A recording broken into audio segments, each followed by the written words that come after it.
দুনিয়ার সমস্ত ধর্মাবলম্বীদের আপন আপন ধর্ম পালনের স্বাধীনতা ঘোষণা করেছেন আল্লাহ সূরাতুল বাকারার 256 নম্বর আয়াতে, মালিকি ইয়াউমিদ্দিন। আমার কথাগুলি বুঝে থাকলে বলুন, দিন শব্দের অর্থ এখানে কর্মফল না ধর্ম? এখানে দিন শব্দের অর্থ ধর্ম। সমস্ত ধর্মাবলম্বীরা আপন আপন ধর্ম পালনে স্বাধীন। এই আয়াতের অপব্যাখ্যা বেশ কত বৎসর যাবৎ বাংলাদেশে অপব্যাখ্যা চলেছে, অনবরত চলেছে অপব্যাখ্যা। হাদিস শরীফে রাসূল করিম সাল্লাল্লাহু আলাইহি ওয়াসাল্লাম বলেছেন, যে ব্যক্তি কোরআনের কোনো আয়াতের অপব্যাখ্যা করবে সে জাহান্নামী হওয়ার জন্য আর কোনো অপরাধের দরকার হবে না। কোরআনের একটি আয়াতের অপব্যাখ্যাই তুমি জাহান্নামী হওয়ার জন্য যথেষ্ট। বলুন, কোরআনের কোনো একটি আয়াতের অপব্যাখ্যা করলে আরো পাপের দরকার হবে জাহান্নামে যাওয়ার জন্য, না একটা অপরাধই যথেষ্ট?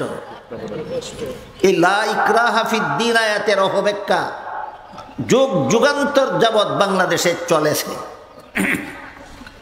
বলা হচ্ছে আল্লাহ নিজেই সমস্ত ধর্মাবলম্বীদের ধর্ম পালনের স্বাধীনতা দিয়েছেন।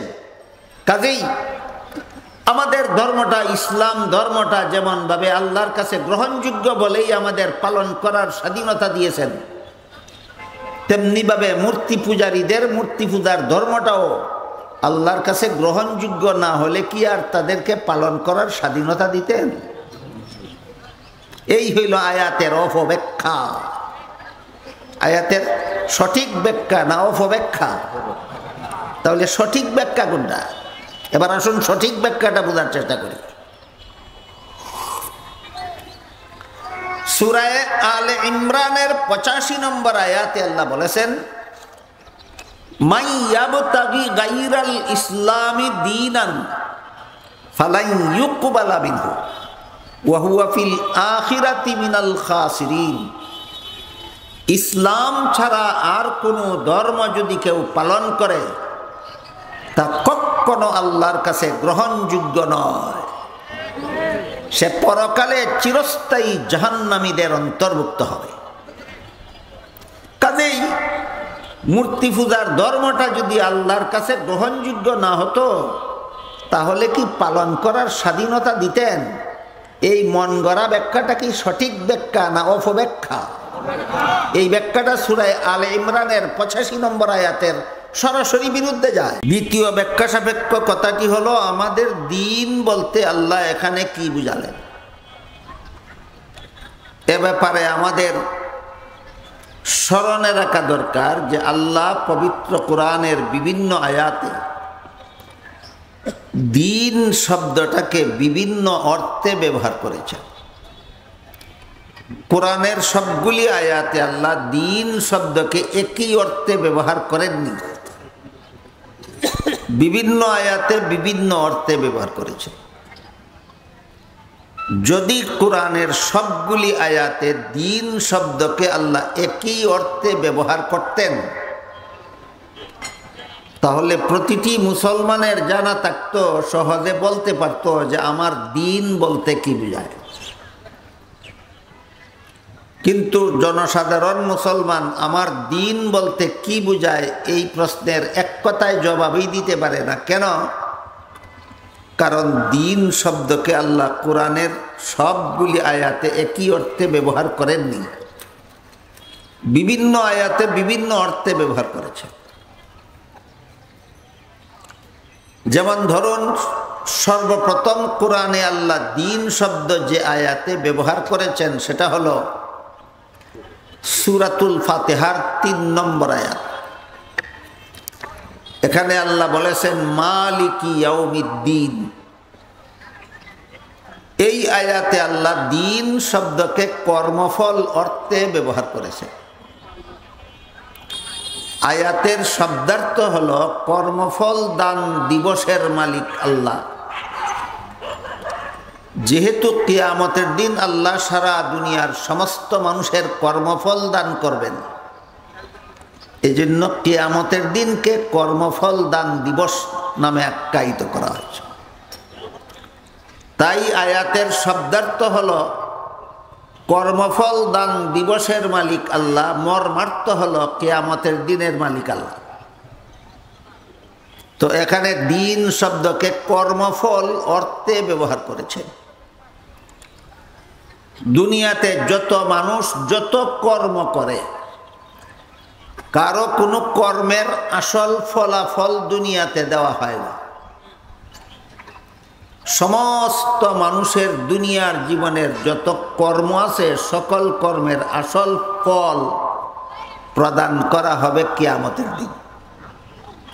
সৎকর্মের ফলও কিয়ামতের দিন দেওয়া হবে, অসৎকর্মের ফলও কিয়ামতের দিন দেওয়া হবে। এই কথাটা ভালোভাবে না বুঝার কারণে, স্মরণে না থাকার কারণে অনেক সৎকর্মশীলরা সৎকর্ম করতে করতে এক সময় অতিষ্ঠ হয়ে যায়। মনে মনে ভাবে জীবনে কত নামাজ পড়লাম, কি পেলাম, ফলাফল কি পেলাম। মনে মনে ভাবে জীবনে কত রোজা রাখলাম, ফলাফল কি পেলাম। অধৈর্য হয়ে যায় কেন জানে না যে নামাজের আসল ফলাফল দুনিয়াতে দেওয়াই হবে না, দেওয়া হবে আখিরাতে, কিয়ামতের দিন দেওয়া হবে। নামাজ, রোজা, ইবাদত, বন্দেগী, যত নেক কাজ আছে, যত সওয়াবের কাজ আছে, যত সৎকর্ম আছে, কোনো একটার আসল ফলাফল দুনিয়াতে দেওয়াই হবে না, ফল দেওয়া হবে কিয়ামতের দিন। যেমন ধরুন এক হাদিসে রাসূল করিম সাল্লাল্লাহু আলাইহি ওয়াসাল্লাম বলেন, আস-সালাতু মিফতাহুল জান্নাহ আও কামা ক্বালা আলাইহিস সালাতু ওয়াসসালাম। নামাজ হবে বেহেশতের চাবি।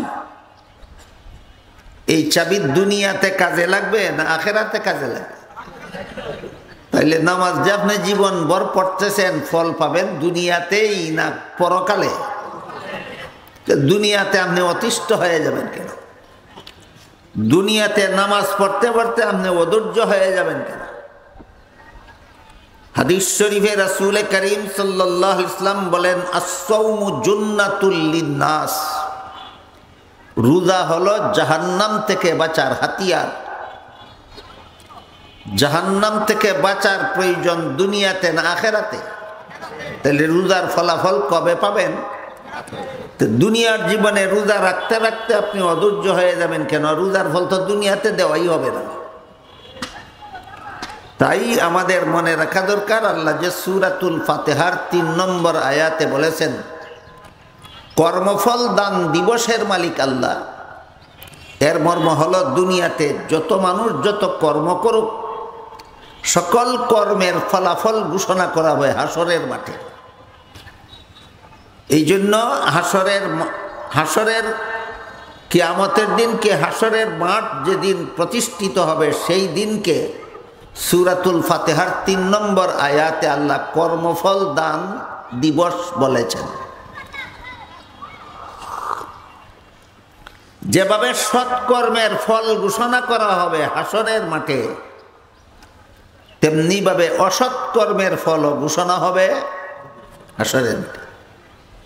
সৎকর্মেরও আসল পুরস্কার দুনিয়াতে কেউ পাবে না, পরকালের জন্য বরাদ্দ করা থাকবে।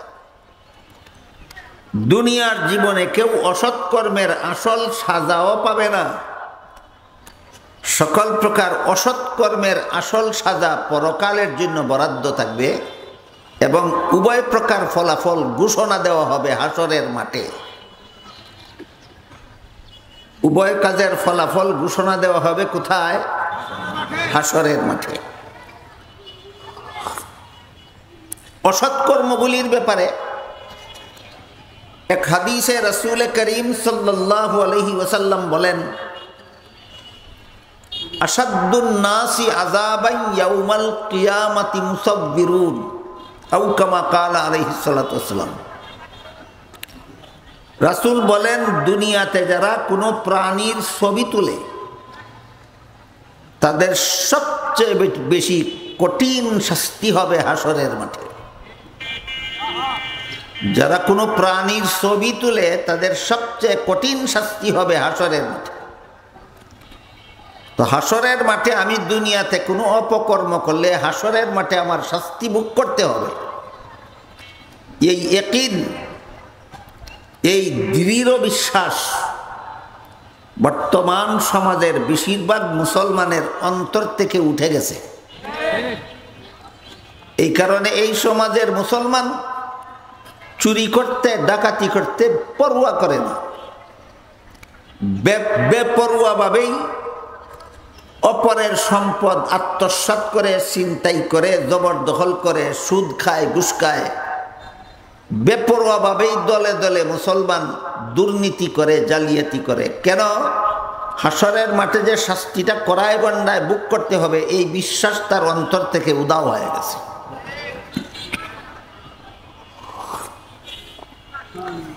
এই সমস্ত বিশ্বাস মানুষের অন্তরে শক্তভাবে বদ্ধমূল করার উদ্দেশ্যেই ওয়াজ মাহফিলের আয়োজন। বলেন, পরকালের পুরস্কার অথবা শাস্তি সম্পর্কীয় বিশ্বাস অন্তর থেকে মুছে ফেলার জন্য ওয়াজ মাহফিলের আয়োজন, না অন্তরে বদ্ধমূল করার জন্য?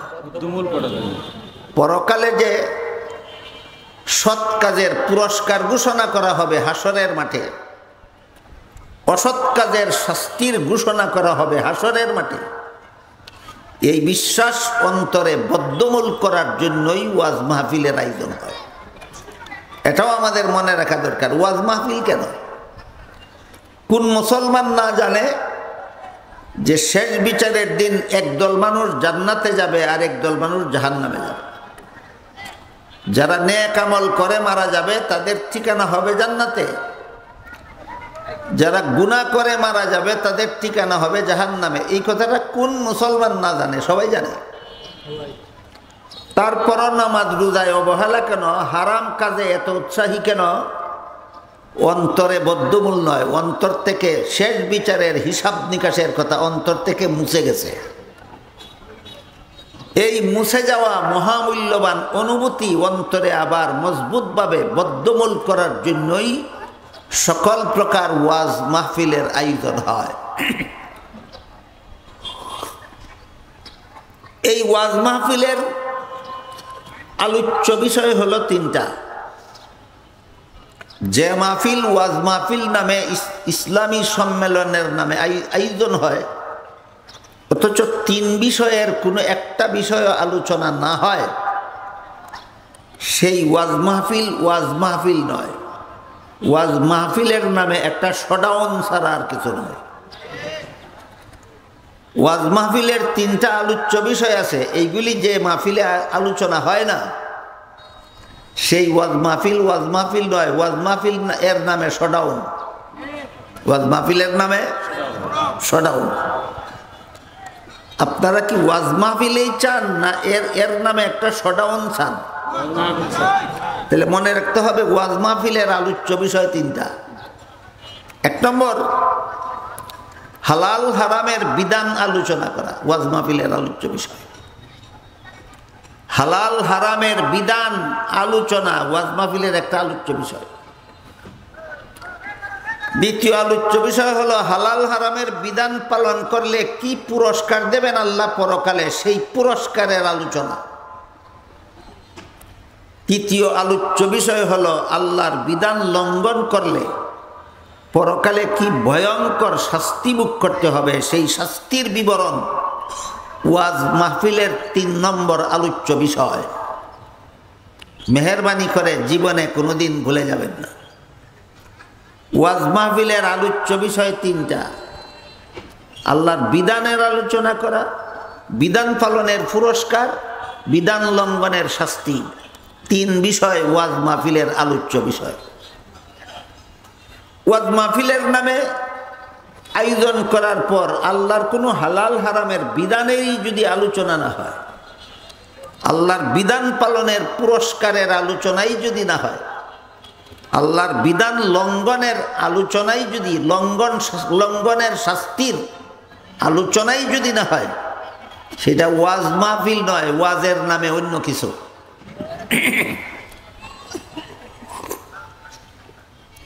তাই আনুষঙ্গিকভাবে আমি একটি আলোচনার অবতারণা করছি আপনাদের সামনে, সেটা হলো হাদিস শরীফে রাসূল করিম সাল্লাল্লাহু আলাইহি ওয়াসাল্লাম বলেন,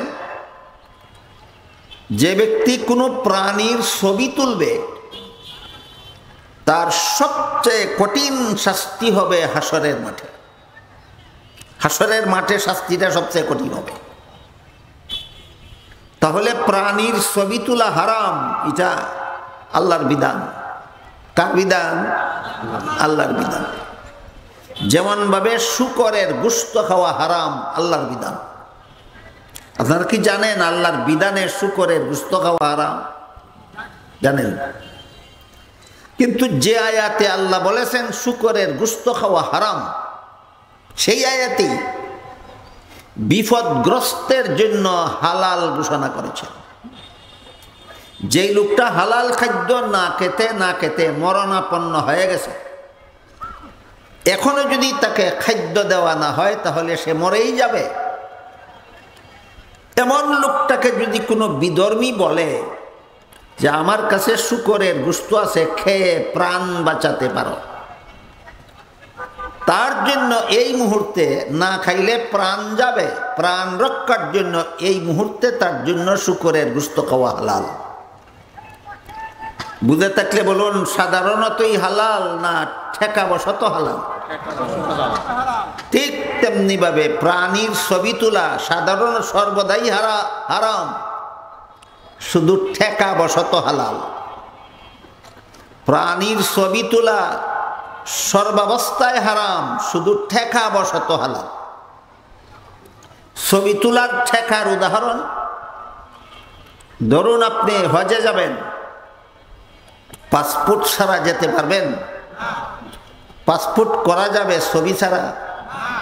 তাহলে পাসপোর্টের জন্য ছবি তুললেন, এই ছবিটা কি বিলাসিতার ছবি না ঠেকাবশত? এইটাই হালাল, এইটা হালাল।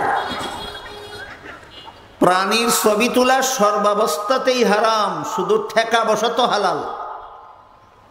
কাজেই বিলাসিতার কারণে যারা কোনো প্রাণীর ছবি তুলে, ঠেকাবশত নয়। হাদিস শরীফে আল্লাহর রাসূল বলেছেন, হাসরের মাঠে তার অন্যান্য পাপিষ্টের চেয়ে ফটোগ্রাফার পাপিষ্টের শাস্তি হবে সবচেয়ে বেশি কঠিন।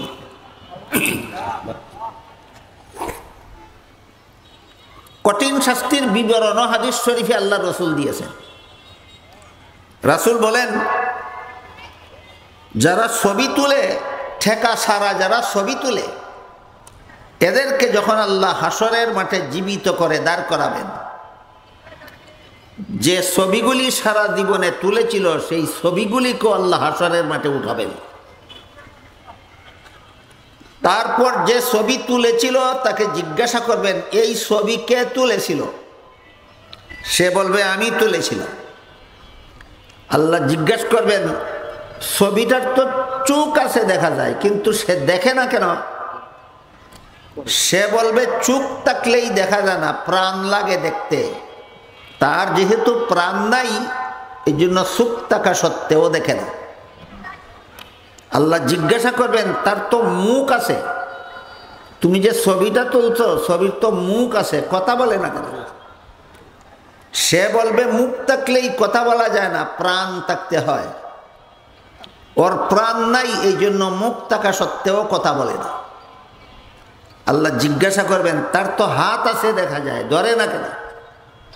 আল্লাহ বলবেন, সে বলবে প্রাণ না থাকলে হাত থাকলেও ধরা যায় না।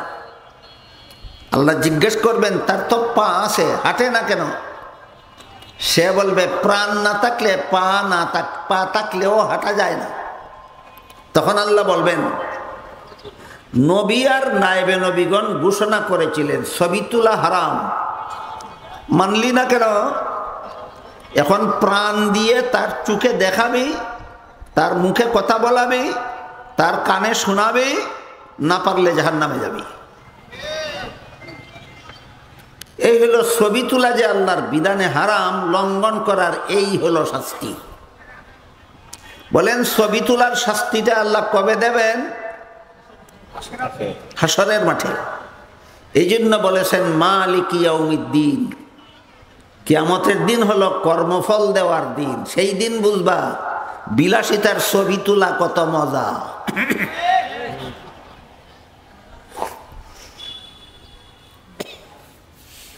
এক হাদিসে উল্লেখ আছে রাসূল করিম সাল্লাল্লাহু আলাইহি ওয়াসাল্লাম বাজার থেকে ময়ূরের ছবি ছাপা একটি চাদর কিনেছিলেন। চাদরটি ঘরে লটকিয়ে রেখেছিলেন। পরের দিন জিবরিল ফিরিস্তা ওহী নিয়ে আসলেন রাসূলের কাছে। অন্যদিন ওহী নিয়ে আসলে নবীর কাছে ঘরের ভিতরে যান, এই দিন ঘরের বাইরে দাঁড়িয়ে রইলেন। নবী জিবরিলকে জিজ্ঞাসা করেন, জিবরিল যতদিন ওহী নিয়ে আসো ঘরের ভিতরে আমার কাছে আসো, আজকে আমার ঘরের বাইরে দাঁড়িয়ে রইলা কেন? জিবরিল বলবেন, আজকে যে ওহী নিয়ে এসেছি সেই ওহী আমাকে আপনার ঘরে প্রবেশ করতে দেয় না। রাসূল জিজ্ঞেস করলেন, আজকে কি ওহী নিয়ে আসলে? জিবরিল বলেন, আজকে ওহী নিয়ে এসেছি যার ঘরে কোনো প্রাণীর ছবি লটকানো থাকবে তার ঘরে প্রবেশ করা জিবরিলের জন্য হারাম, জিবরিলের অধীনস্থ সমস্ত রহমতের ফিরিস্তাদের জন্য হারাম। এসে দেখি আপনার ঘরেই ছবি লটকানো আছে, ওহী আমাকে দিচ্ছে না আপনার ঘরে প্রবেশ করতে। রাসূল বলেন, ও জিবরিল, ছবি লটকানো হারাম, ওহী নিয়ে এসেছ আজকে। আমি ময়ূরের ছবি ছাপা চাদর কিনেছি গতকাল। বলেন, হারাম ঘোষণার পরের দিন কিনেছিলেন না আগের দিন? গতকাল তো হারাম ছিল না, তখন আমি ছবি ছাপা চাদর কিনেছিলাম। আজকে নিয়ে এসেছ ছবি হারাম, আমি চাদরটা কি করব? জিবরিল ঘরের বাইরে দাঁড়িয়ে থেকে বলেন, চাদরটা এমনভাবে ছিঁড়ে টুকরো টুকরো করুন, যেভাবে টুকরো টুকরো করলে প্রতিটি ছবির কেল্লা এক টুকরায় আর শরীর আরেক টুকরায় যায়।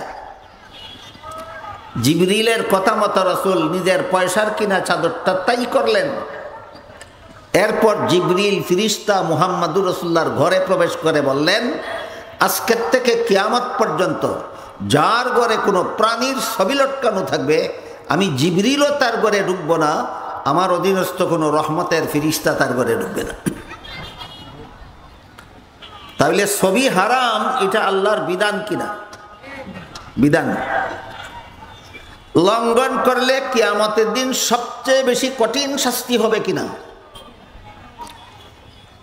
হিসাব নিকাশে যখন দেখা যাবে সে ছবি তুলেছিল কিন্তু প্রাণ দিতে অক্ষম, তখন আল্লাহ বলবেন, তোমার জাহান্নামে যাওয়া ছাড়া কোনো গতি নাই। শেষ বিচারের দিনের এই যে রায় ঘোষণা হবে, এটা যদি বর্তমান সমাজের মুসলমানের অন্তরে বদ্ধমূল থাকত, তাহলে কি পথে ঘাটে হাটে মাঠে শহরে বন্দরে যেখানে সেখানে দাঁড়িয়ে যার ছবি মনে চায় তার ছবি মোবাইলে তুলতো আর সেভ করে রাখতো? এই শয়তানি শুরু হইল কেন? এই শয়তানি মুসলমানদের মাধ্যমে শুরু হয়নি, যে ইহুদি খ্রিস্টানদের মাধ্যমে শুরু হয়েছে। আর যে সমস্ত মুসলমানের ঘাড়ে শয়তান সোয়ার আছে, এই সমস্ত মুসলমানেরা ইহুদি খ্রিস্টানের চালু করা এই জঘন্যতম হারাম কাজকে লুফে নিয়েছে। জঘন্যতম হারাম কাজ প্রাণীর ছবি তোলা লুফে নিয়েছে মুসলমান। কাদের কাছ থেকে? ইহুদি খ্রিস্টানদের কাছ থেকে। শেষ পর্যন্ত অবস্থা এমন হয়েছে, সাধারণ মুসলমান তো সাধারণ মুসলমান, স্কুল কলেজের ছাত্র শিক্ষক তো তারা হাদিস কোরআন শিখেনি, হাদিস কোরআন নিয়ে লেখাপড়া করেই না, ব্যাপারটা জানেই না। কিন্তু যারা হাদিস কোরআন নিয়ে লেখাপড়া করে, মাদ্রাসায় পাশ করে, গায়ে লম্বা জুব্বা পরে, মুখে লম্বা সুন্নতি দাড়ি রাখে, মাথায় সুন্নতি পাগড়ি পরে, এই সমস্ত বেহায়ারা বাজারের রাস্তায় দাঁড়িয়ে মানুষের ছবি তুলে। তুমি কোরআন হাদিস পড়া কি শিখলা?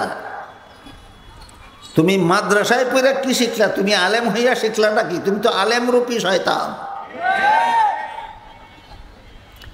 আলেমকে যদি শয়তানে ধরে আর পথে ঘাটে হারাম ছবি তুলে, কোন মৌলবীর কথায় সমাজের মানুষ হারাম তোলার ছবি ছাড়বে? আমি বললেই তো হাজার মানুষে বলবে আপনি কি বলেন, আপনার চেয়ে বড় আলেম বাজারে দাঁড়িয়ে ছবি তুলতেছে আমি দেখলাম। এটাকে আমাদের সিলেটি ভাষায় বলে সরিষার ভিতরের ভূত। কিসের ভিতরে? মানুষকে ভূতে ধরলে, সরিষা দিয়া ঝাড়লে ভূতে ছাড়ে, এটা একটা নিয়ম আছে। অনেক সময় মানুষকে জিন ভূতে ধরে সে পাগল হয়ে যায়। জিন ভূতের ধরা পাগলকে সরিষা দিয়া ঝাড়লে অতি সহজে ভূতে ছাড়ে। যেই সরিষা দিয়ে ঝাড়লে মানুষকে ভূতে ছাড়ে, সেই সরিষারে যদি ভূতে ধরে তাহলে মানুষের ভূত ছাড়াবে কে? ঠিক তেমনি ভাবে যে মৌলবীদের দায়িত্ব ছিল মানুষকে হারাম থেকে ফিরাও, এই মৌলবীরা যদি ছবি তোলার হারামে লিপ্ত থাকে মানুষকে ফিরাবে কে? এই কারণে এই সমস্ত মৌলবীরা হলো সরিষার ভিতরের ভূত। যে সমস্ত মৌলবীরা হারাম ছবি তুলে পথে ঘাটে যেখানে সেখানে, এই সমস্ত মৌলবীরা হলো সরিষার ভিতরের ভূত। জনসাধারণ হারাম ছবি তুললে যে শাস্তি, কোরআন হাদিস পরে ছবি তুলেছিল। স্কুল কলেজের ছাত্র শিক্ষকেরা কোরআন হাদিস শিখে ছবি তুলেছিল, কাজী তাদের যে শাস্তি, যারা কোরআন হাদিস শিকার পরে, পড়ার পরে, বুঝার পরে হারাম ছবি তোলার মধ্যে লিপ্ত, এদের শাস্তি হবে স্কুল কলেজের ছাত্র শিক্ষক যারা ছবি তুলে তাদের চেয়ে ডাবল শাস্তির যোগ্য হয়ে এই সমস্ত মৌলবীরা হাসরের মাঠে দাঁড়াবে। এজন্য আমার তো মনে হয় আপনাদের অন্তরে শেষ বিচারের ভয় জাগাবার আগে এই সমস্ত মৌলবীদের অন্তরে শেষ বিচারের ভয় জাগানো দরকার। মালিক ইয়াউমিদ্দিন অর্থ কি? কিয়ামতের দিনের মালিক। কিয়ামতের দিনকে কর্মফল দেওয়ার দিন নাম রাখা হলো কেন? যত সওয়াবের কাজ করো সেগুলির ফলও তুমি হাসরের মাঠে পাবে, যত গুনার কাজ করো সেগুলির শাস্তিও তুমি হাসরের মাঠে পাবে। আর যারা হারাম ছবি তুলে তাদের শাস্তি কিয়ামতের মাঠে কি হবে? রাসূল বলেছেন অন্যান্য পাপিষ্ঠদের চেয়ে হারাম ছবি তোলার পাপিষ্ঠদের শাস্তি হবে হাসরের মাঠে সবচেয়ে কঠিন। এই কথার ভয় আমার মনে হয় বর্তমান সমাজের মুসলমানের অন্তর থেকে মুছে গেছে। ওয়াজ মাহফিলের আয়োজন কেন? কেন ওয়াজ মাহফিলের আয়োজন? ওয়াজ মাহফিলে আসে হাজার হাজার মানুষের ছবি তুলে ওয়াজ মাহফিল থেকে নিয়ে যায়। তাইলে এখানে একটা গানের আসর করলে দোষটা কি হইতো? গান যেমন হারাম, বাজনা যেমন হারাম, নর্তকীর নাচ যেমন হারাম, ছবি তোলা তো তেমন হারাম। তুমি ওই হারাম করলা না এই হারাম করলা? তুমি গানের নামে হারাম করলা না ওয়াজের নামে হারাম করলা? হারাম তো হারামই, নাম পরিবর্তন করলে কি হবে? এই জন্য আমরা যত মুসলমান যত হারাম কাজে লিপ্ত আছি সকলের বোঝা দরকার এবং জীবনভর মনে রাখা দরকার যে আল্লাহ কিয়ামতের দিনকে কর্মফল দেওয়ার দিন বললেন কেন? যত হারাম কাজ করবা সবগুলির শাস্তি হাসরের মাঠে তোমার বহন করতে হবে। এমর্মে আল্লাহ কোরআনের এক আয়াতে বলেন ওয়াত্তাকু ইয়াওমান তুরজাউনা ফীহি ইলাল্লাহ সুম্মা তুওয়াফা কুল্লু নাফসিম মা কাসাবাত ওয়া হুম লা ইউযলামুন। ওই দিনকে ভয় করো যেদিন তোমাদের সবাইকে আল্লাহর কাছে ফিরে যেতে হবে এবং প্রতিটি মানুষকে আপন আপন কর্মফল ভোগ করতে হবে। বলুন কোন দিন? কিয়ামতের দিন। ওই দিনকে ভয় করো যেদিন তোমাদের সবাইকে আল্লাহর কাছে ফিরে যেতে হবে এবং প্রতিটি মানুষকে আপন আপন কর্মফল ভোগ করতে হবে। কর্মফল দেওয়ার বেলায় আল্লাহ কারো সাথে বিন্দু মাত্র অবিচার করবেন না। কাজেই যাকে যত কঠিন শাস্তি দেওয়া হবে সেটা তার প্রতি অবিচারমূলক হবে না, বরং তার কর্মফল হিসাবে দেওয়া হবে। কাজেই রাসূল যে হাদিস শরীফে বলেছেন, যারা ছবি তুলে এদেরকে জাহান্নামে নিক্ষেপ করা হবে, এটা হবে তাদের প্রতি অবিচার না ছবি তোলার কর্মফল? আমরা জীবন বর্মনে রাখি, ঠেকা বশত ছাড়া ছবি তুললে কর্মফল হবে জাহান্নাম, ঠেকা বশত ছাড়া ছবি তুললে কর্মফল হবে জাহান্নাম, ঠেকা বশত ছাড়া ছবি তুললে কর্মফল হবে জাহান্নাম। জীবনভর মালিকি ইয়াউমিদ্দিনের অর্থ শুনলাম, ব্যাখ্যা শুনলাম, তাফসীর শুনলাম, এরপরে যদি জাহান্নামে যাওয়ার কাজ ছবি তোলার বিলাসিতা ছাড়লাম না, আমার ওয়াজ মাহফিলে 5 ঘন্টা 7 ঘন্টা 10 ঘন্টা বসে বসে ওয়াজ শোনা আর কচু পাতায় 50 বদনা পানি ডালা সমান। কচু পাতা চিনেন আপনারা? চিনেন? 50 বদনা পানি ডাললে কচু পাতার এক কোনাও কি ভিজে? ঠিক তেমনি ভাবে 50 ঘন্টা বসে বসে ওয়াজ শুনে হালাল আর হারাম, বসার আগেও হারাম ছবি তুলে, বসে বসেও হারাম ছবি তুলে, উঠে বাড়ি যাওয়ার পথে পথেও হারাম ছবি তুলে, তোমার মতো কচু পাতা পাওয়া যাবে কোথায়? এই জন্য মালিকি ইয়াউমিদ্দিন আয়াতটা আমাদের ভালোভাবে বোঝা দরকার। কিয়ামতের দিনকে কর্মফল দেওয়ার দিন বলা হলো কেন? যত হারাম কাজ করো সবগুলির শাস্তি তোমাকে কিয়ামতের দিন বহন করতে হবে। গেল দিন শব্দের এক অর্থ কর্মফল। মালিকি ইয়াউমিদ্দিন আয়াতে দিন শব্দকে কর্মফল অর্থে ব্যবহার করেছেন খামোখাই, না কিয়ামতের দিনের শাস্তির কথা স্মরণ রাখার জন্য? খামোখাই বলেছেন কর্মফল দেওয়ার দিন কিয়ামতের দিনকে, না কিয়ামতের শাস্তির কথা স্মরণ রাখার জন্য? স্মরণ রাখার জন্য। দিন শব্দের 2 নম্বর অর্থ হলো ধর্ম, ভুলে যাবেন না। 1 নম্বর অর্থ ছিল কর্মফল, দিন শব্দের 2 নম্বর অর্থ হলো ধর্ম। এ মর্মে আল্লাহ সূরাতুল বাকারার 256 নম্বর আয়াতে বলেছেন, লা ইকরাহা ফিদ্দীন। এখানে দিন শব্দকে আল্লাহ ধর্ম অর্থে ব্যবহার করেছেন। আয়াতের অর্থ হলো ধর্মের বেলায় বল প্রয়োগ চলবে না, কাউকে গায়ের জোরে ধর্মান্তরিত করা যাবে না, কারো ধর্ম পালনে বাধা দেওয়া যাবে না, বরং সমস্ত ধর্মাবলম্বীরা আপন আপন ধর্ম পালনে স্বাধীন। দুনিয়ার সমস্ত ধর্মাবলম্বীদের আপন আপন ধর্ম পালনের স্বাধীনতা ঘোষণা করেছেন আল্লাহ সূরাতুল বাকারার 256 নম্বর আয়াতে, মালিকি ইয়াউমিদ্দিন। আমার কথাগুলি বুঝে থাকলে বলুন, দিন শব্দের অর্থ এখানে কর্মফল না ধর্ম? এখানে দিন শব্দের অর্থ ধর্ম। সমস্ত ধর্মাবলম্বীরা আপন আপন ধর্ম পালনে স্বাধীন। এই আয়াতের অপব্যাখ্যা বেশ কত বৎসর যাবৎ বাংলাদেশে অপব্যাখ্যা চলেছে, অনবরত চলেছে অপব্যাখ্যা। হাদিস শরীফে রাসূল করিম সাল্লাল্লাহু আলাইহি ওয়াসাল্লাম বলেছেন, যে ব্যক্তি কোরআনের কোনো আয়াতের অপব্যাখ্যা করবে সে জাহান্নামী হওয়ার জন্য আর কোনো অপরাধের দরকার হবে না। কোরআনের একটি আয়াতের অপব্যাখ্যাই তুমি জাহান্নামী হওয়ার জন্য যথেষ্ট। বলুন, কোরআনের কোনো একটি আয়াতের অপব্যাখ্যা করলে আরো পাপের দরকার হবে জাহান্নামে যাওয়ার জন্য, না একটা অপরাধই যথেষ্ট?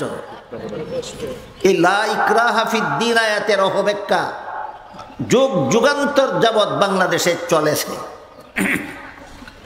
বলা হচ্ছে আল্লাহ নিজেই সমস্ত ধর্মাবলম্বীদের ধর্ম পালনের স্বাধীনতা দিয়েছেন। কাজেই আমাদের ধর্মটা, ইসলাম ধর্মটা যেমন ভাবে আল্লাহর কাছে গ্রহণযোগ্য বলেই আমাদের পালন করার স্বাধীনতা দিয়েছেন, তেমনি ভাবে মূর্তি পূজারীদের মূর্তি পূজার ধর্মটাও আল্লাহর কাছে গ্রহণযোগ্য না হলে কি আর তাদেরকে পালন করার স্বাধীনতা দিতেন?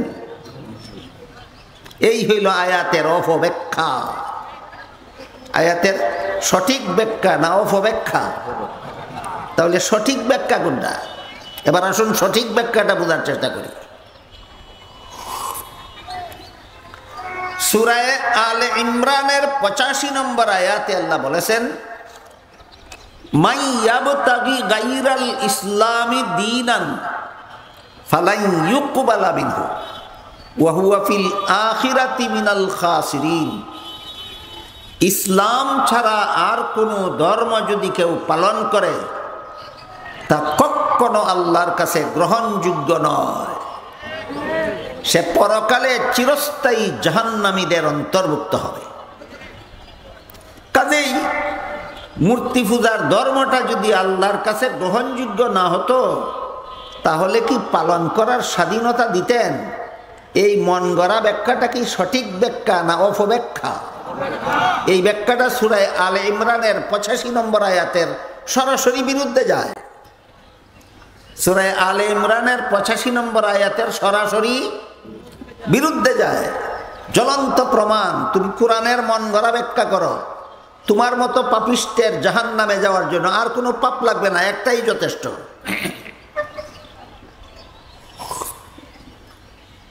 এমনকি বিগত কয়েক বছর যাবৎ একটি স্লোগান দেওয়া হচ্ছে আমাদের সমাজে, সেটা হলো ধর্ম যার যার, উৎসব সবার।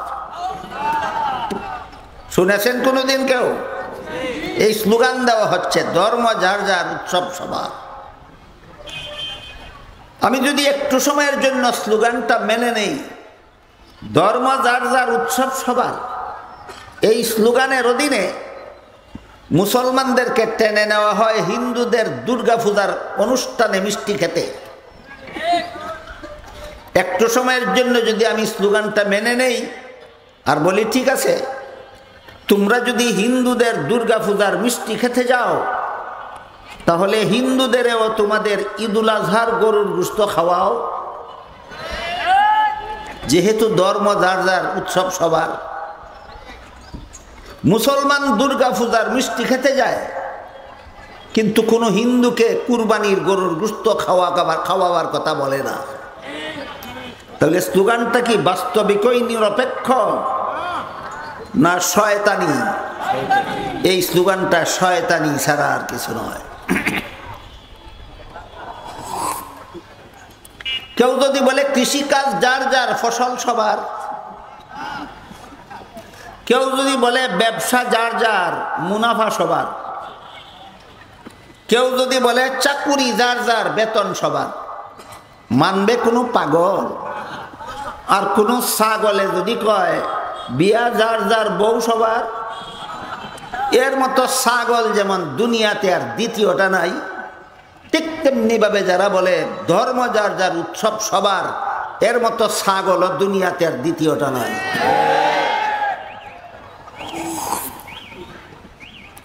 আসল ব্যাপার হলো কৃষিকাজ যার, ফসল তার, ব্যবসা যার, মুনাফা তার, চাকুরি যার, বেতন তার, বিয়া যার, বউ তার, ধর্ম যার, উৎসব তার। ধর্ম যার, উৎসব তার। এটা হলো সাম্প্রদায়িক সম্প্রীতির মূল কথা। এটার নাম সাম্প্রদায়িক সম্প্রীতি। ইসলাম মুসলমানের ধর্ম, কুরবানির গরুর গোশত মুসলমান খাবে, অন্যরা নয়। দুর্গা পূজা মূর্তি পূজারীদের ধর্ম, সেই উৎসবের মিষ্টি মূর্তি পূজারীরা খাবে, মুসলমানেরা নয়। এর নাম সাম্প্রদায়িক সম্প্রীতি। মুসলমানের কুরবানিতে যেমন কোনো হিন্দুর বাধা দেওয়ার অধিকার নেই, হিন্দুদের দুর্গা পূজায়ও কোনো মুসলমানের বাধা দেওয়ার অধিকার নাই। এর নাম সাম্প্রদায়িক সম্প্রীতি। উভয় ধর্মের কর্মকাণ্ড নিয়ে জগা খিচুড়ি পাকিয়ে শয়তানি করার নাম সাম্প্রদায়িক সম্প্রীতি নয়, বরং সাম্প্রদায়িক সম্প্রীতির নামে শয়তানি। এই শয়তানিটা কয়েক বছর যাবৎ আমাদের দেশে চলেছে কিনা?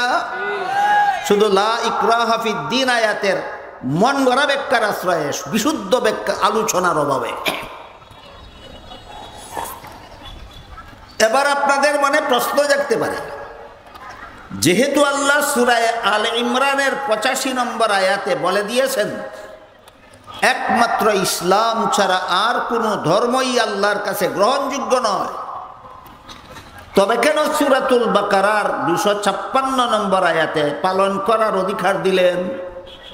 বুঝলেন কি প্রশ্ন? এক আয়াতে দিলেন তাদেরকে ধর্ম পালনের অধিকার, আর এক আয়াতে বললেন গ্রহণযোগ্য নয়। তাই প্রশ্ন জাগে, গ্রহণযোগ্য না হলে পালন করার অধিকার দিলেন কেন?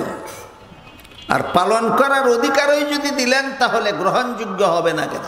এই লোক আমি জবাব দেওয়ার আগে জিজ্ঞাসা করতে চাই, আপনাদের এলাকায় কোনো শিক্ষা প্রতিষ্ঠান আছে? প্রাইমারি স্কুল, হাই স্কুল, এইগুলিতে কি বৎসরান্তে কোনো একটা পরীক্ষা হয়? সেই পরীক্ষার হলে যে সমস্ত ছাত্রছাত্রীরা পরীক্ষা দেওয়ার জন্য পরীক্ষার হলে গিয়ে বসে, সমস্ত পরীক্ষার্থীরাই কি প্রশ্নের সঠিক জবাব দেয় না অনেকে ভুলও লেখে? যখন প্রশ্নের জবাব ভুল লেখে তখন কি তাদেরকে কেউ বাধা দেয় না বাধা দেওয়ার নিয়ম আছে? এখন যদি কেউ প্রশ্ন করে ভুল লেখলে যদি ফেল করবে তাহলে বাধা দিলেন না কেন? আর বাধাই যদি দিলেন না তাহলে ফেল করবে কেন? এই প্রশ্নের যেই জবাব ওই প্রশ্নের সেই জবাব।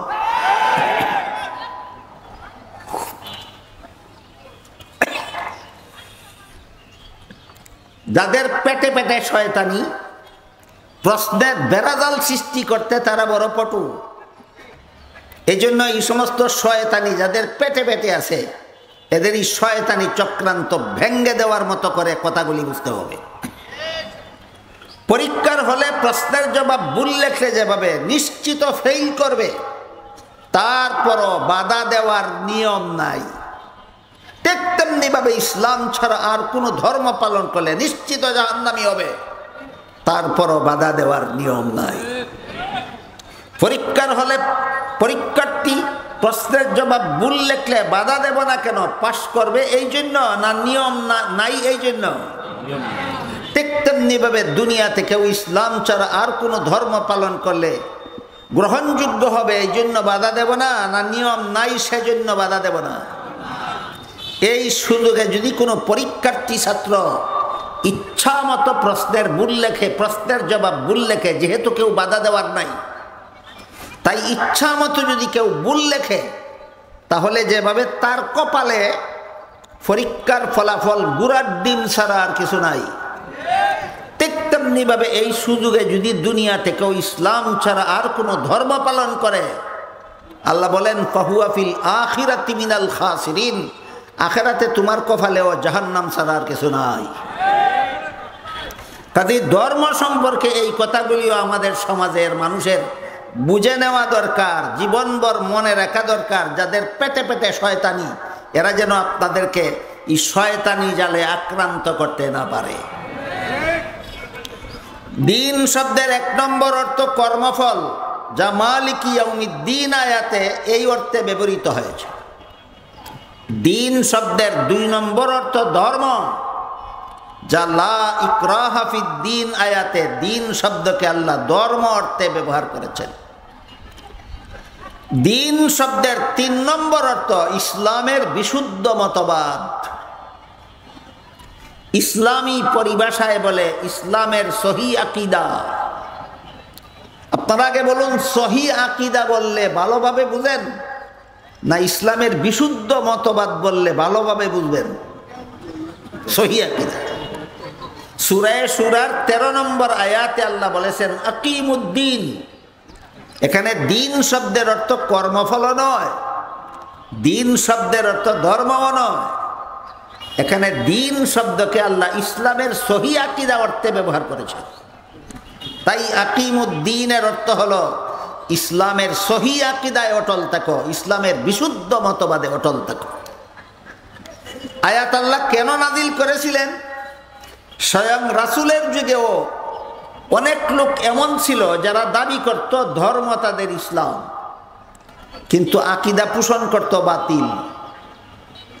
ইসলামের অনুসারী হওয়ার দাবি করা সত্ত্বেও বাতিল আকীদা পোষণ করত। ইসলামের নাম নিয়ে যেন এমন সিনিমিনি কেউ খেলতে না পারে, তাই আল্লাহ সতর্ক করে দিয়ে সূরা সূরার 13 নম্বর আয়াতে বলেছেন আকিমুদ্দিন, সত্যই যদি ধর্ম তোমার ইসলাম হয়ে থাকে তাহলে ইসলামের সহি আকীদায় অটল থাকো, ইসলামের বিশুদ্ধ মতবাদে অটল থাকো, ইসলামের নামে ভ্রান্ত মতবাদ পোষণ করবে না, সাবধান।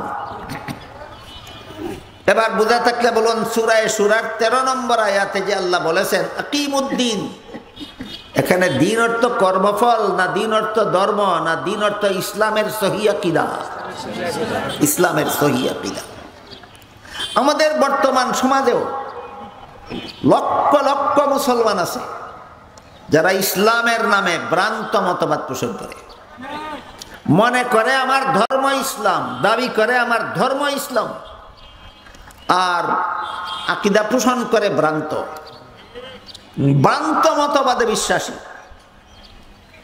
এইরকম যত ভ্রান্ত মতবাদে বিশ্বাসী ইসলামের দাবিদার মানুষ বর্তমান দুনিয়াতে আসে, তাদের মধ্যে এক দলের নাম হলো কাদিয়ানি। কাদিয়ানিরা নিজেদের দলের নাম দিয়েছে আহমদিয়া মুসলিম জামাত। মুসলিম জামাত অর্থ মুসলমানের দল, মুসলিম জামাত অর্থ মুসলমানের দল। বলুন মুসলমানি আকীদা পোষণ করে না কুফরি আকীদা? কি কাদিয়ানীদের কুফরি আকীদা? আকীদাটা কি? আমি যদি জিজ্ঞেস করি আপনাদেরকে যে কাদিয়ানীদের কুফরি আকীদাটা কি, হয়তো বলবেন নবী মানে না। না, এটা ঠিক নয়। সব নবীকে নবী মানে। আদম আলাইহিস সালাম থেকে নিয়ে মুহাম্মদুর রাসূলুল্লাহ সাল্লাল্লাহু আলাইহি ওয়াসাল্লাম পর্যন্ত যত নবী রাসূল আল্লাহ দুনিয়াতে পাঠিয়েছেন সমস্ত নবীকে কাদিয়ানীরা নবী মানে। তাহলে কাফির হলো কেন? এটা একটা বুঝার মতো ব্যাপার। এই আমাদের বাংলাদেশেও মাঝে মধ্যে এমন কিছু পণ্ডিতের আবির্ভাব হয় যারা বলে কাদিয়ানীরা কলেমা পড়ে, নামাজ পড়ে, রোজা রাখে, হজ করে, মৌলবীরা কাফির বলে কেন? এই সমস্ত পণ্ডিতদের ব্রেইন ওয়াশ করার জন্য সর্বস্তরের মুসলমানের বোঝা দরকার কাদিয়ানী কোন আকীদার কারণে কাফির। আল্লাহ পাক রব্বুল আলামিন সূরা আহজাবের 40 নম্বর আয়াত আমাদের নবীকে একটি উপাধি দিয়েছেন। সেই উপাধিটা হলো খাতামুন নাবিয়্যিন। এই উপাধিটা মনে রাখুন। সূরা আহজাবের 40 নম্বর আয়াতে আল্লাহ আমাদের নবীকে খাতামুন নাবিয়্যিন উপাধি দিয়েছেন। আর তিরমিজি শরীফের বর্ণিত হাদিসে রাসূল করিম সাল্লাল্লাহু আলাইহি ওয়াসাল্লাম বলেন, লা তাকুমুস সাআতু হাত্তা ইউবআসা দাজ্জালুনা কাযযাবুনা কুল্লুহুম ইয়াজআমু আন্নাহু নাবিয়্যুন ওয়া আনা খাতামুন নাবিয়্যিন লা নাবিয়্যা বাদি। এর অর্থ হলো রাসূল বলেন, আমার পরে কিয়ামত পর্যন্ত যদি কেউ নবী হওয়ার দাবি করে তাহলে সে হবে মিথ্যাবাদী, দাজ্জাল। কারণ বর্ণনা করে রাসূল বলেন, আল্লাহ যে আমাকে খাতামুন নাবিয়্যিন উপাধি দিয়েছেন, এর অর্থ হলো আমার পরে আর কোনো নবী নাই, আমি শেষ নবী। কাজে আমার পরে যেই নবী হওয়ার দাবি করবে সেই হবে মিথ্যাবাদী, দাজ্জাল। এবার দেখুন সূরা আহজাবের 40 নম্বর আয়াতে আল্লাহ আমাদের নবীকে খাতামুন নাবিয়্যিন বলেছেন। রাসূল বলে দিয়েছেন এর অর্থ শেষ নবী। কাদিয়ানীরা কি মানে? তাহলে নবী মানে না, না কোরআন মানে না? কোরআন মানে না, কাফির। কাদিয়ানী নবী না মেনে কাফির না, কোরআন না মেনে কাফির। অথচ দাবি করে এরা মুসলমান, এদের ধর্মের নাম ইসলাম। তাই আল্লাহ সূরা আহজাবের 40 নম্বর আয়াতে, তাই আল্লাহ পাক রব্বুল আলামিন সূরার 13 নম্বর আয়াতে বলে দিয়েছেন আকিমুদ্দিন, মুসলমান হয়ে থাকলে ইসলামের সহি আকীদা পোষণ করো, ইসলামের নামে ভ্রান্ত মতবাদ পোষণ করবা না। এবার বলুন কাদিয়ানীরা কুফুরের নামে ভ্রান্ত মতবাদ পোষণ করে না ইসলামের নামে? এই যে আল্লাহ নিষেধ করে দিয়েছেন সূরার 13 নম্বর আয়াতে, ইসলামের নামে ভ্রান্ত মতবাদ পোষণ করবা না।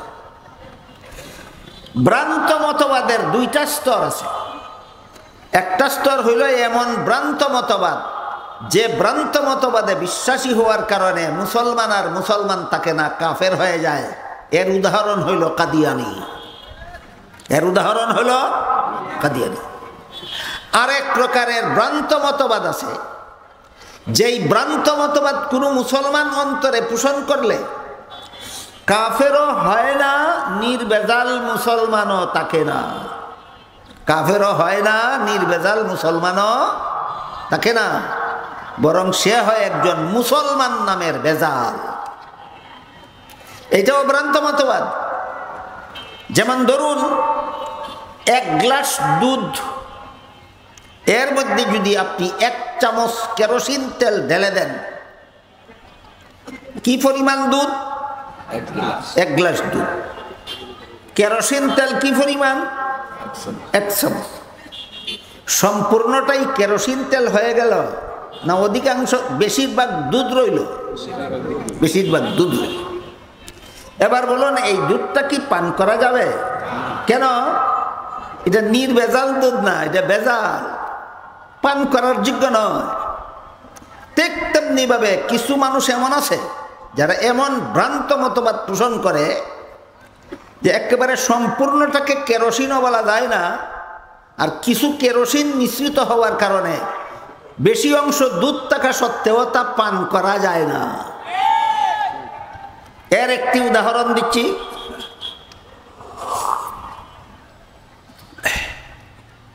পবিত্র কোরআনের সূরাতুল বাকারার 124 নম্বর আয়াতে আল্লাহ বলেন, লা ইয়ানালু আহদিজ জালিমিন। এর অর্থ হলো গুনাহগারদেরকে আমি নবী বানাই না। কি অর্থ? লা ইয়ানালু আহদিজ জালিমিন, এর অর্থ গুনাহগারদেরকে আমি নবী বানাই না। যাদেরকে নবী বানাই এরা কোনোদিন গুনাহ করে না। বলুন, কোন সূরার কত নম্বর আয়াতে আল্লাহ বলেছেন? সূরায়ে বাকারার 124, সূরাতুল বাকারার 124 নম্বর আয়াতে আল্লাহ বলেছেন, গুনাহগারদেরকে নবী বানাই না, আর যাদেরকে নবী বানাই এরা কোনোদিন গুনাহ করে না। তাহলে নবীদের জন্য বেগুনাহ হওয়ার যে একটা ঘোষণা আল্লাহ দিলেন, এটা কি 2-1 নবীর বেলায় না সার্বজনীন? নবীদের বেলায় সার্বজনীন মূলনীতি ঘোষণা করে আল্লাহ বলেন, লা ইয়ানালু আহদিজ জালিমিন। কোন গুনাহগারকে আমি নবী বানাই না, আর যাদেরকে নবী বানাই তারা কোনোদিন গুনাহ করে না। এবার যদি আপনি নিজে নিজেই লাইব্রেরি থেকে কোরআনের বাংলা অনুবাদ কিনে নিয়ে নিজে নিজেই পড়েন, নিজে নিজেই বুঝেন, না আরবি ভাষা শিখার কোনো দরকার মনে করেন, না কোরআন বোঝার জন্য কোনো উস্তাদের দরকার মনে করেন, এমন পণ্ডিতেরও অভাব নাই বর্তমান সমাজে। আরবি ভাষা শিখারও দরকার মনে করে না, বাংলা অনুবাদ পাওয়া যায়। উস্তাদের কাছে শিখারও দরকার মনে করে না, নিজে নিজেই পড়া যায়। কোরআন থেকে, লাইব্রেরি থেকে কোরআনের বাংলা অনুবাদ কিনে নিয়ে পড়লেন, পরে দেখলেন আল্লাহ আদম আলাইহিস সালামকে জান্নাতে দিয়ে বলেছিলেন সব গাছের ফলমূল খাও, শুধু একটি গাছের ফল খেতে আল্লাহ নিষেধ করেছিলেন। কিন্তু শেষ পর্যন্ত শয়তানের ধোঁকায় পড়ে আদম নিষিদ্ধ গাছের ফল খেয়েছিলেন। ঘটনার এই বিবরণও কোরআনেই আছে, ঘটনার এই বিবরণও কোরআনেই আছে। সেখান থেকে যদি আপনি সিদ্ধান্ত নিয়ে ফেলেন, আমরা তো জানি আল্লাহর আদেশ নিষেধ লঙ্ঘন করলেই গুনাহ হয়, আর আদম যে লঙ্ঘন করলেন তা তো কোরআনেই আছে, তাই নিষিদ্ধ গাছের ফল খাওয়া ছিল আদমের গুনাহ। এই ব্যাখ্যাটা যদি আপনি করেন, তাহলে বলুন আপনার ব্যাখ্যাটা সূরাতুল বাকারার 124 নম্বর আয়াতে আল্লাহ বলেছিলেন গুনাহগারদেরকে নবী বানাই না, সেই মূলনীতির পক্ষে হয় না বিরুদ্ধে হয়? তোমার যে মন গড়া ব্যাখ্যা আল্লাহর মূলনীতির বিরুদ্ধে হয়, এই মূলনীতি আল্লাহর নীতির সাথে সাংঘর্ষিক হওয়াটাই তোমার ব্যাখ্যা যে মন গড়া ভ্রান্ত তার জ্বলন্ত প্রমাণ।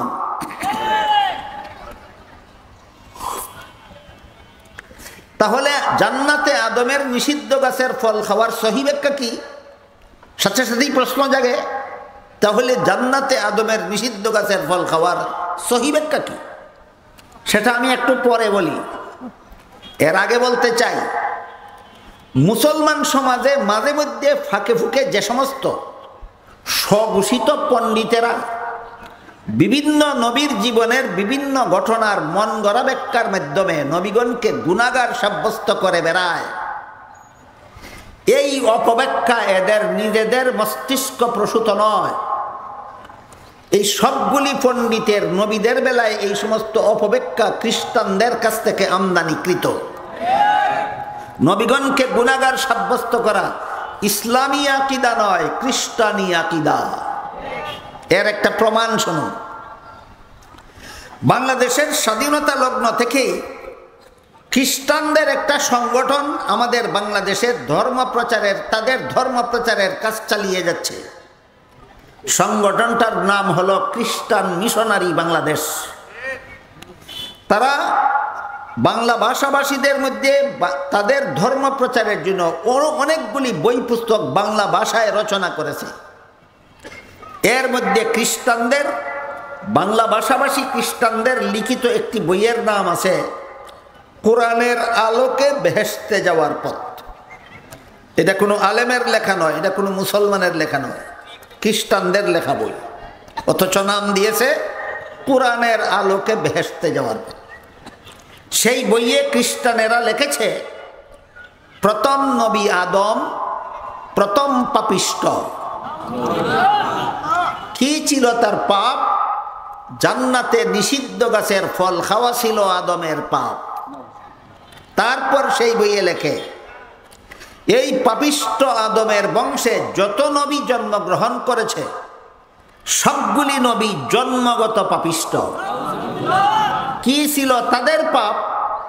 পাপিষ্ট আদমের বংশে জন্ম হওয়াটাই তাদের পাপ। বলুন, কেউ নিজের ইচ্ছায় জন্ম হয় না আল্লাহর ইচ্ছায়? জন্ম হওয়াটা মানুষের পাপ হয় কিভাবে? পাপ হলে তো সেটা যে জন্ম দিয়েছে তার পাপ হওয়ার কথা। এগুলি কি সত্যই ধর্মের কথা না ধর্মের নামে গাঁজাখুরি কথা? ইহুদি খ্রিস্টানদের কাছে ধর্মের কোনো কথা নাই, আছে শুধু ধর্মের নামে গাঁজাখুরি কথা।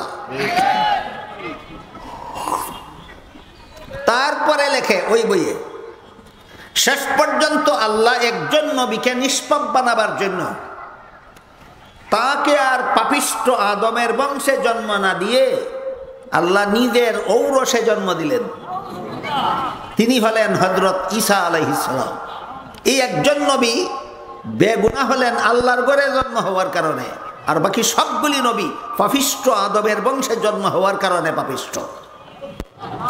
খ্রিস্টানদের বইয়ের বিবরণ বুঝে থাকলে এবার বলুন, নবীগণকে গুনাহগার বা পাপিষ্ট সাব্যস্ত করা মুসলমানি মতবাদ না খ্রিস্টানি মতবাদ? সুতরাং মুসলমান সমাজে যারা নবীগণকে গুনাহগার বলে বেড়ায় এরা নিঃসন্দেহে খ্রিস্টানদের দালাল।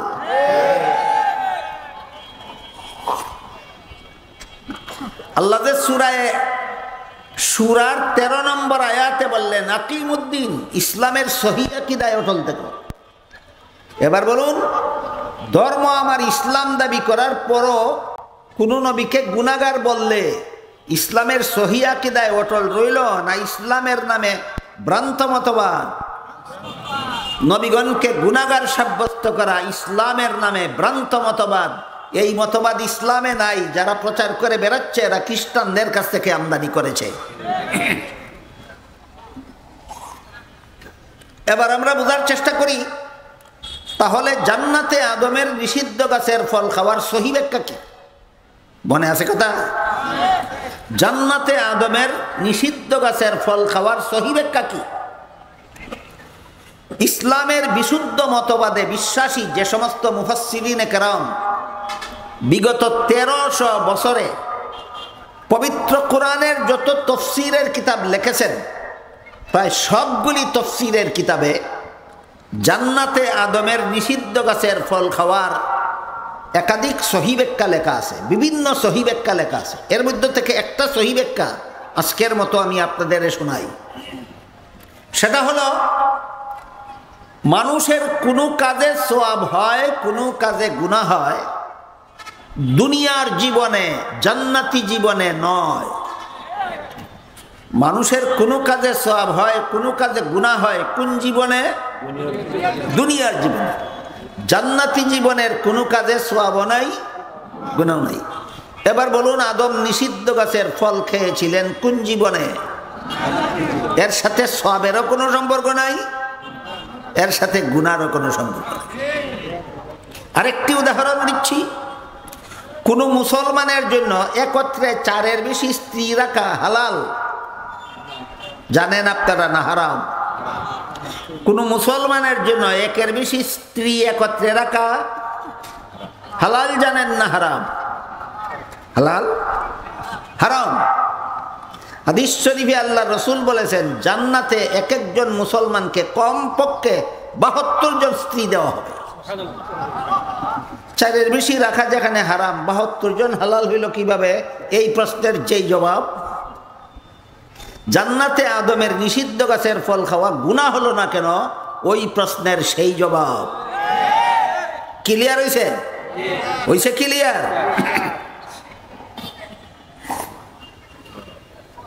উভয় প্রশ্নের একই জবাব। জবাব হলো, মানুষের কোনো কাজে সওয়াব হয়, কোনো কাজে গুনাহ হয়, দুনিয়ার জীবনে, জান্নাতি জীবনে নয়। আদম নিষিদ্ধ গাছের ফল খেয়েছিলেন জান্নাতি জীবনে, এর সাথে গুনাহর কোনো সম্পর্ক নাই। তোমাকে 72 জন স্ত্রী দেওয়া হবে জান্নাতি জীবনে, এর সাথেও গুনাহর কোনো সম্পর্ক নাই। এরপরও যারা চাপাবাজি করে, বিভিন্ন নবীর জীবনের বিভিন্ন ঘটনার অপব্যাখ্যার মাধ্যমে তাদেরকে গুনাহগার সাজাতে চায়, তারা এখানে এসে প্রশ্ন করে বসে, জান্নাতে নিষিদ্ধ গাছের ফল খাওয়া আদমের গুনাহ না হলে এ কারণে আল্লাহ আদমকে জান্নাত থেকে বের করে দিলেন কেন? প্রশ্ন বুঝেছেন আপনারা? আমি জবাব পরে দেব। আগে বলতে চাই, রমজান মাসের দিনের বেলায় কোন রোজাদার জোহরের নামাজের ওযু করতে গিয়ে অনিচ্ছাবশত যদি কুলি করার সময় 2-1 ফোঁটা পানি তার পেটে চলে যায়, হয় না কোনো সময় এরকম? বলুন, তার কি পরিমাণ গুনাহ হয়? গুনাহ হয় না? এখানেও যদি চাপাবাজ প্রশ্ন করে বসে, গুনাহ না হলে কাজা করতে বলা হয় কেন, এই প্রশ্নের যেই জবাব, আদমের নিষিদ্ধ গাছের ফল খাওয়া গুনাহ না হলে জান্নাত থেকে বের করা হলো কেন, ওই প্রশ্নের সেই জবাব। ক্লিয়ার হইছে? ক্লিয়ার হইছে কিনা? তুমি যেমন ওযু করতে গিয়ে তোমার কুলির পানি পেটে চলে গেছে তোমার অনিচ্ছায়, ঠিক তেমনি ভাবে আল্লাহ পাক রব্বুল আলামিন বলেন, ফানাসিয়া আদম ওয়ালাম নাজিদ লাহু আজমা। আদম ভুলে গেল, আদম অনিচ্ছাবশত নিষিদ্ধ গাছের ফল খাইল। তুমি অনিচ্ছাবশত আল্লাহর বিধান লঙ্ঘন করলে তোমার গুনাহ হয় না, আর তোমার বাবার বাবার বাবা 14 গোষ্ঠীর বাবা আদমে অনিচ্ছের ফল খেলে গুনাহ হয়। তুমি ইসলামের নামে ভ্রান্ত মতবাদ পোষণ করো। তাই আল্লাহ সূরায়ে সূরার 13 নম্বর আয়াতে বলেছেন, আকিমুদ্দিন। এখানে দিন অর্থ ইসলামের সহি আকীদা, ইসলামের সহি আকীদায় অটল থাকো। আজকের মতো দিন শব্দের 3টি অর্থ আপনাদের শুনলাম। 1 নম্বর, দিন শব্দের অর্থ কর্মফল, যা আল্লাহ সূরাতুল ফাতিহার 3 নম্বর আয়াতে ব্যবহার করেছেন। 2 নম্বর, দিন শব্দের অর্থ ধর্ম, যেই অর্থে আল্লাহ দিন শব্দকে সূরাতুল বাকারার 256 নম্বর আয়াতে ব্যবহার করেছেন। 3 নম্বর, দিন শব্দের অর্থ হলো ইসলামের সহি আকীদা, যে অর্থে আল্লাহ দিন শব্দকে সূরায়ে সূরার 13 নম্বর আয়াতে ব্যবহার করেছেন। দিন শব্দের 3টি অর্থ বর্ণনা করতে গিয়ে আপনাদের সামনে যে সমস্ত বিষয় আলোচনা করা হলো, আপনারা কি মনে করেন সেগুলির মধ্যে ওয়াজের 3 আলোচ্য বিষয়ের কোনো না কোনোটা আছে? আছে? তাহলে এইটা ওয়াজ মাহফিল। এখান থেকে আল্লাহ আমাদের ইসলামের বিধান শিখে নেওয়ার, বিধান পালনের পুরস্কার জান্নাত, বিধান লঙ্ঘনের শাস্তি জাহান্নাম, 3 কথা বুঝে যেতে পারলে আপনাদের এই পরিশ্রমের বিনিময়ে আয়োজিত ওয়াজ মাহফিল সার্থক। আল্লাহ আপনাদের আমাদের সবাইকে এই মুবারক মাহফিলকে সার্থক রূপে বরণ করার তৌফিক দান করুন। সবাই বলুন আমিন।